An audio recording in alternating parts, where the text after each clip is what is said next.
भद्रक जिला बंतो थाना हाटडीही छक निकटरे बस सह बाइक मुहांमुही धक्का होई मर्मन्तुद सड़क दुर्घटना घटी। दुर्घटना जनकर मृत्यु होइतिबा बेले अन्य जनकु गुरुतर अवस्था जिला मुख्य चिकित्सालय भर्ती करा जायछि।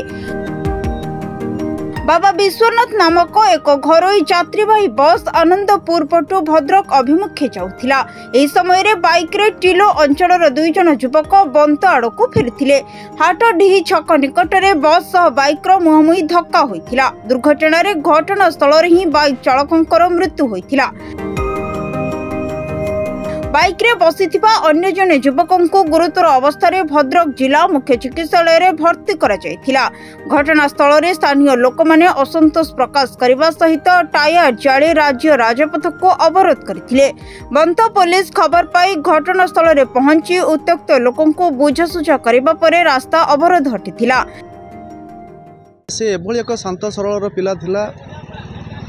एते कम बयस रे ताको हमें हरेबु बोली हमें केबे आशा कर नथिलु एवं जो भली भाव रे ताको आज हमें हरैचु ये आम अंचल पई बड़ दुखर खबर।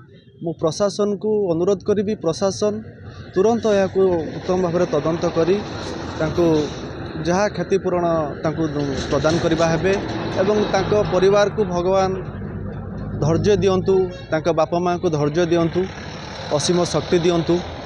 पुलिस मृतदेह को जबत कर व्यवच्छेद पाई जिला मुख्य चिकित्सालय को पठाइथिबा सूचना मिली। पुलिस घटनार तदंत जारी रखिछि।